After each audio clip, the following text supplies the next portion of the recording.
Hello and welcome back to the channel. I'm your host, and today is my 15th birthday.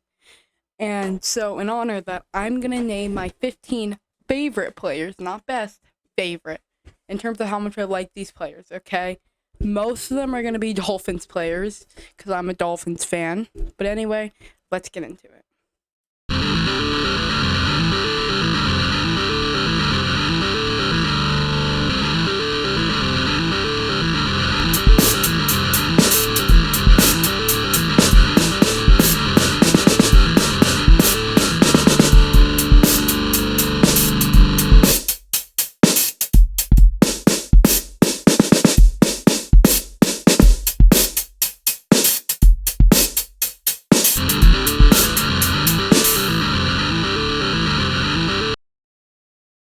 Coming in at number 15, I had to put an alignment on this list, and none other than Robert Hunt.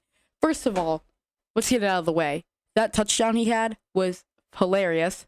I think everyone loved that touchdown, and yeah, I'm so sad they didn't count it. Two, he's been a serviceable guard for us. He's consistently been starting. He doesn't get injured, and I gotta respect that because we don't have many bright spots in that O-line. So yeah, he is my number 15th ranked favorite player. All right, let's continue on. At number 14, we have Lamar Jackson. Well, you see, when he came into the league and he took over Joe Flacco's starting job, I kept watching those Ravens games, but it wasn't until that MVP year that I got to watch what people describe prime Cam Newton as like this insane player. Lamar was better. Lamar did everything Cam could do, but he could throw the ball. And Lamar would be the first and only unanimous MVP winner. And I think he deserves number 14 on my favorite players list because he is one of my favorite players to watch. At number 13, we got George Kittle. So the 49ers a few years ago were really good, and George Kittle was a part of it. They are still a good team. But I just think George Kittle, with all, that's been happening in San Francisco, the whole Debo stuff and all that, Kittle is, the only player who is, not, getting into any sort of drama. He's always happy. He's a great, person. He's a great person. He's a likable guy. So, yeah, give me George Kittle at number 13. At 12 is Patrick Mahomes. A lot of people don't like Mahomes, but we are watching a generational talent come. We are watching one of the greatest quarterbacks that we are ever going to see of our time. I don't think people realize that. He is going to be fantastic, and he is going to continue to do this. Let's just say hypothetically, right? He were to retire right now, I'm in that point that he is going to be a Hall of Famer. He has locked himself in the Hall of Fame. He has hosted 4 straight AFC Championship games. He's played 4 seasons in the league. He's an MVP, a Super Bowl MVP, 2 Super Bowl appearances, a Super Bowl MVP, fantastic player, and watching him do his magic is something else. Number 11 is the only player that's going to be coming from a divisional rival, and that's Gabriel Davis. He came out of UCF.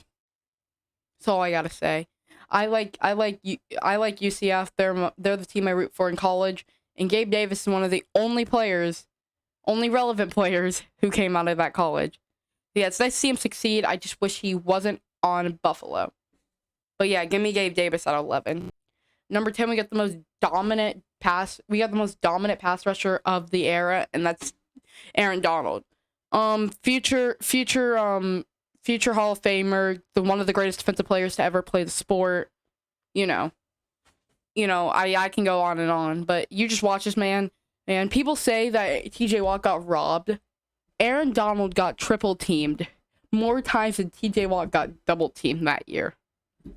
Which is just crazy. Aaron Donald's such an impact maker, and just watching him play is always just something you want to watch out for. Teams have to plan their entire offensive line scheme around him, which basically him just being there makes him just being on the field makes the entire offense have to change their scheme.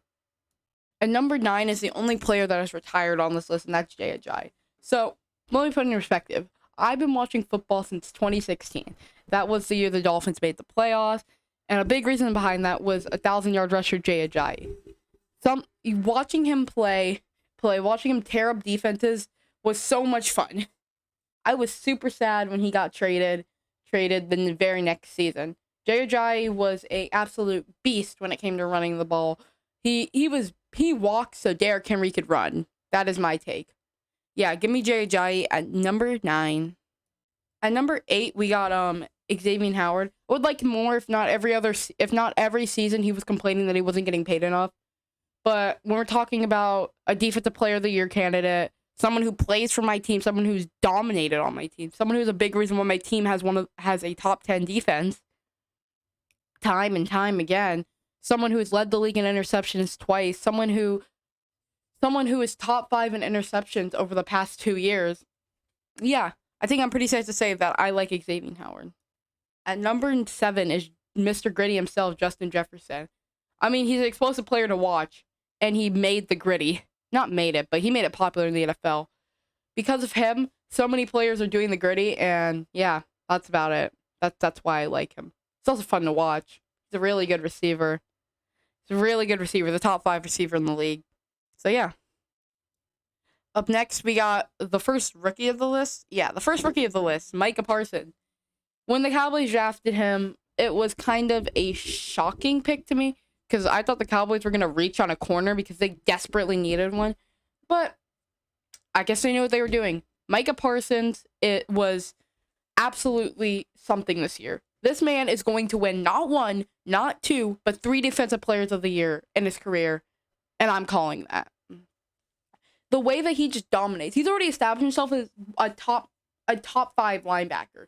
In your rookie season, that's like unheard of. Him and Jamar Chase were absolutely dominant.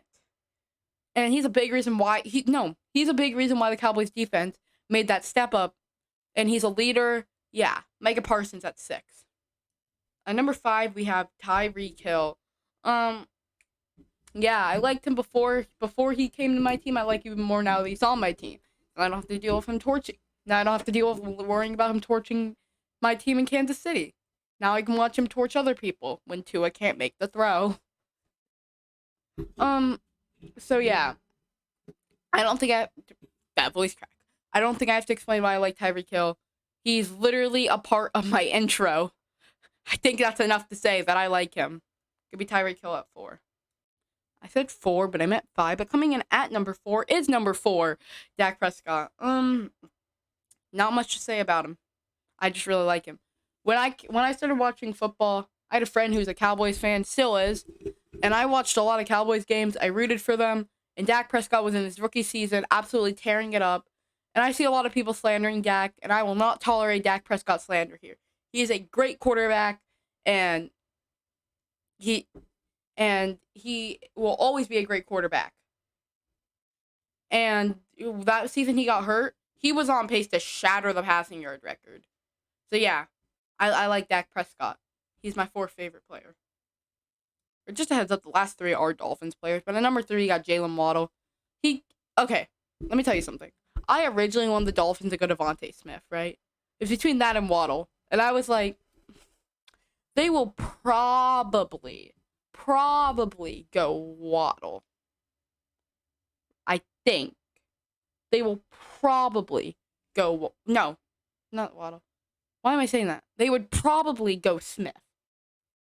And I was waiting there at the 6th overall pick. Jaylen Waddle's name is called. I'm not upset about the pick, but I wanted Devonta Smith because I knew he was a beast. Jaylen Waddle comes into the league, has a slow start, but then midway through the season, becomes the number 1 target on our team, becomes the best receiver on our team, and now he's paired up with Tyreek Hill. Jaylen Waddle at number 3. At number 2, we got Mike Gesicki. I actually own a Mike Gesicki jersey. I got it for Christmas. Can I say I do like Mike Gesicki? He came in, was a solid tight end in his rookie season, and has only gotten better. And I know he's a tight end, but he's basically a glorified receiver. Yeah, I like Mike Gesicki. Give me him at number 2. And at number 1, my favorite player of all time is not currently on the Dolphins, but he played for the Dolphins, Jarvis Landry. When I started watching football, this guy was the guy who continued making me support the Dolphins. I own 2 of his jerseys, actually. I'm a big Jarvis Landry fan, And I will never back that. And I'll always say with that, Landry is a great receiver, should be in the Hall of Fame. That's questionable, but everyone has like a favorite player that like when they started watching football, like made them fall in love with football. He's my player. Okay. He was number one receiver for the Dolphins. He made play after play after play, game after game. So yes, Jarvis Landry at number 1.